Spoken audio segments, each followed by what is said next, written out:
Hey guys, welcome back to today's video. Today is Saturday, September 17th, 2022, and today we're going to be talking about the state of Alaska, a new polling data that suggests the Democratic Party is on track for a victory yet again this November in the extremely competitive House race.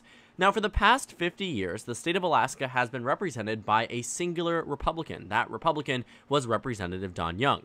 Now, Representative Don Young unfortunately passed away earlier this year. That prompted a special election that occurred this past August. In that August election, you found that there was one Democrat running against two Republicans. But since ranked choice voting was initiated and in effect in the state of Alaska, essentially what it gave was the Democratic Party and the Republican Party a possibility of facing off against each other without any idea of spoiler votes. Two Republicans ended up on the Final Four ballot. One independent, Al Gross, who was the Senate candidate back in 2020, decided to drop out of the race. Altogether, you found that it ended up being a three-way race between two Republicans, one Democrat, and the Democrats ended up winning.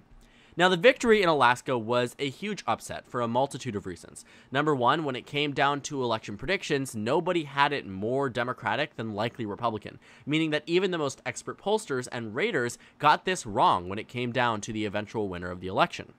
In addition, as I said previously, Alaska is a red state. It hasn't voted for a Democrat on the presidential level in over 50 years, and when it comes down to the votes on the congressional level, the last time a Democrat held the state of Alaska was 1972. So quite literally, 50 years later, the Democrats flip it, all because one Republican, Representative Don Young, was so exceptionally popular across the state that he never lost re-election. The closest it was, I think, low single digits, but beyond that, again, he has always been in a safe position.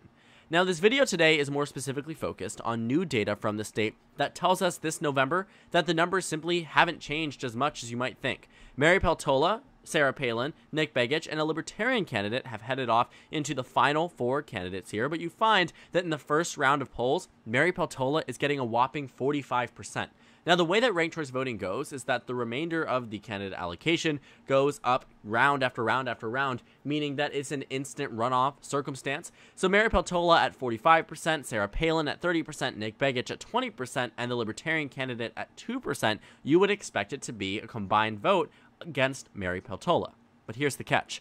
Mary Peltola at 45% heads off into the second round. The Libertarian candidate being eliminated gives the remainder of their votes to Sarah Palin and Nick Begich, but also some of the undecided vote jumps up to Mary Peltola. You find that to be 47%, Sarah Palin at 32%, Nick Begich at 21%. Well, with that 21%, an overwhelming portion of it does go to Sarah Palin, but quite frankly, Mary Peltola only needs about 20% of that remaining Republican vote. Not only does she get that, but she actually gets more. And in the final round of numbers here, you find that Mary Peltola wins against Sarah Palin by 6 percentage points. Now, the reason why this is so significant is because many people were expecting, following the special election, that Republicans would shift their support. And what they meant by that is that they expected that Republicans would back Nick Begich over Sarah Palin. The combined vote share against Mary Peltola in the first round of voting was 60.3% Republican vote to 39.7% Democratic vote. That means, of those who voted for Nick Begich, a significant portion ranked Mary Peltola. You're talking nearly 20,000 Republican voters ranking Mary Peltola above another Republican, but also a significant portion that chose simply not to rank at all. Sarah Palin is so unpopular that she loses to a Democrat in a solid red state. To reiterate, Democrats have not won here since before Roe v. Wade, and it took the overturning of Roe to shift it back in their favor. But at the end of the day, Alaska should have been an immediate pickup opportunity for the GOP this November, and yet we aren't seeing that in polling data.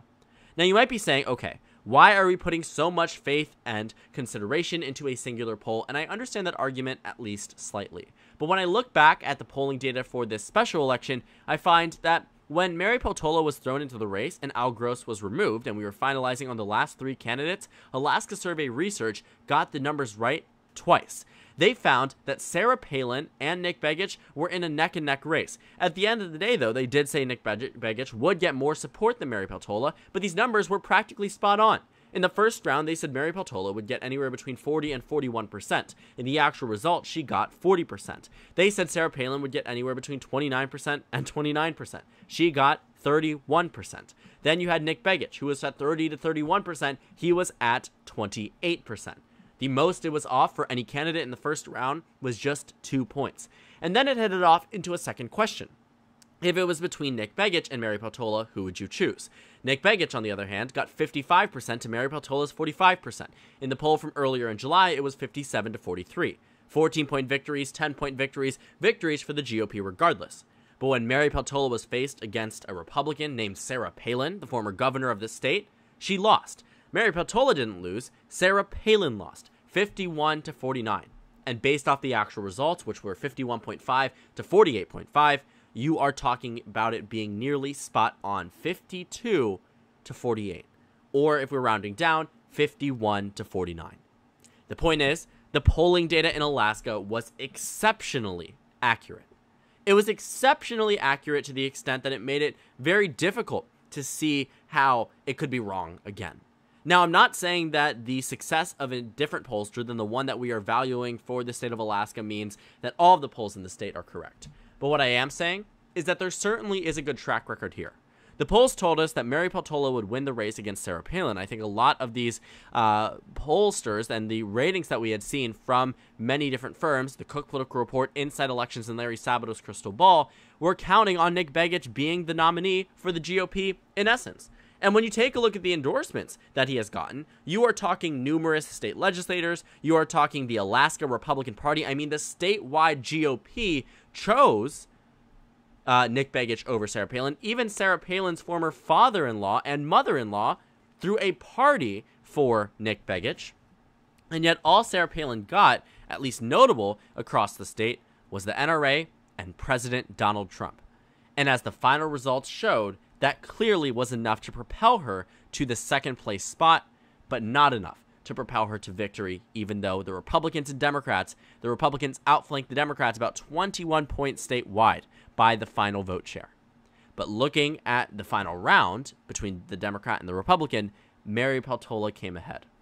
Now, Alaska, as I said, was and is largely viewed as a pickup opportunity for the Republican Party.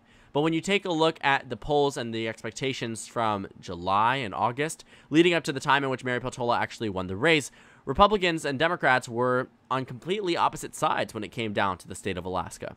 But this new poll has shifted the narrative, and it's not just the poll, it's also the expectations from an electoral incumbent within the state of Alaska. Mary Peltola is popular. She is popular based off of the numbers that we see. In fact, she is the most popular candidate when it comes down to the votes. What you also find quite interesting is that on the same group of people, because you might call this poll an outlier if you don't necessarily agree with the results, or you may think of it and saying, okay, maybe it is an outlier, but amongst the same group of voters here, you find that Mike Dunleavy, the Republican candidate for governor, wins 59% of the vote amongst the same people that are willing to elect a Democratic congressman. And Lisa Murkowski and Kelly Tshibaka are at 50 to 50. 50 to 50 is insane. You are talking a very close and competitive race between Kelly Tshibaka and Lisa Murkowski, 50 to 50. The governor's race, 59 to 41 in favor of the GOP.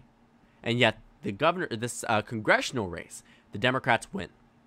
Looking at the approval rating, too, for these candidates also can tell you a lot about what you might be able to expect for the race. The favorability rating for Mike Dunleavy is +2. The approval rating is +7, but we're focused on favorability rating because for the rest of the candidates, they won't have an approval rating. +2 statewide for the governor. What you find for Bill Walker, the former governor, -14. He's an independent. And then when you take a look at the approval rating numbers for Lisa Murkowski, -10 in terms of favorability rating and -10 in terms of approve. Kelly Tshibaka, -1 in terms of favorability rating. And then when you take a look at the House candidates, Nick Begich, -10, Sarah Palin, -21, but Mary Peltola, +16. Mary Peltola is the most popular elected representative or politician in the state of Alaska at this moment. That is what drives her to do well in this election and what is driving her potentially to a victory this November. Many, many people were saying that she was not going to win regardless of what happened statewide, regardless of what happened nationwide.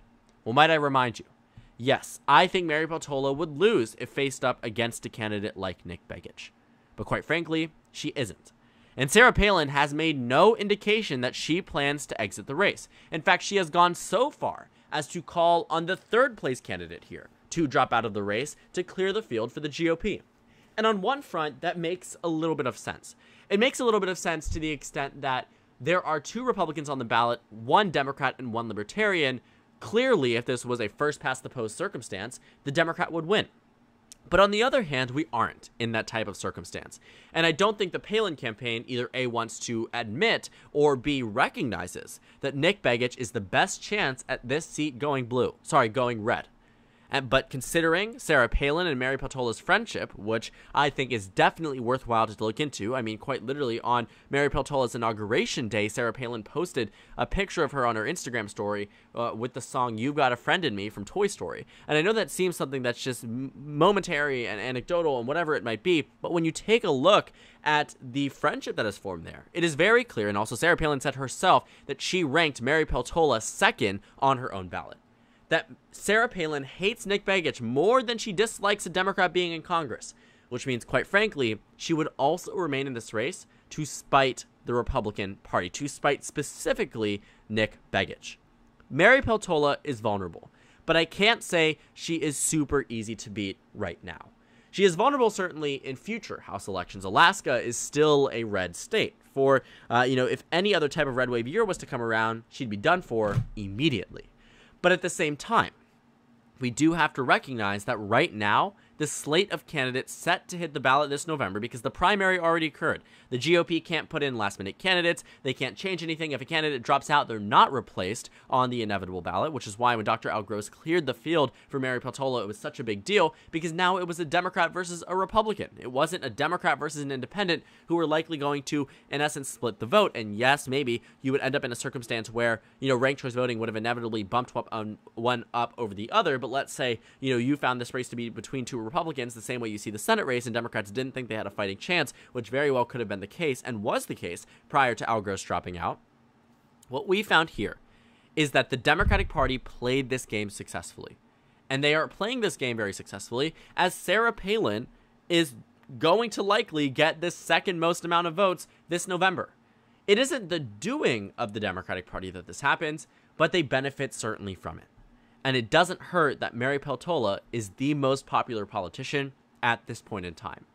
And it also helps that she's an Alaska native. It helps that she worked on Representative Don Young's campaign, that her parents worked on Representative Don Young's campaign. She is by no means someone who is associated with Nancy Pelosi or Alexandria Ocasio-Cortez, and not that necessarily would make her unelectable within the state of Alaska, but we are talking about a red state here, and those types of associations can't be positive in a state that voted for Trump by 10 points over President Biden, over Hillary Clinton by 14. In 2008, with Sarah Palin on the ballot, voted for John McCain over Barack Obama by over 25 points. But the popularity of Palin has fallen off in the state of Alaska, and as these new polls show, there is a very good chance that in an inevitable runoff election, Sarah Palin loses to Mary Peltola. Unfortunately, we don't have any numbers, at least telling us where this race is going to go. When it comes down against Nick Begich and Mary Peltola, when it comes down to the ranked choice runoff circumstance, let's see if it shows us here. I do not believe they give us a final circumstance. But as you might have seen in the special election, Nick Begich is very clearly the more electable Republican. But the question is, does anybody drop out of this race? Sarah Palin certainly doesn't seem like she's going to. Nick Begich is the only GOP's chance at winning in this district, so maybe he could come back in 2024.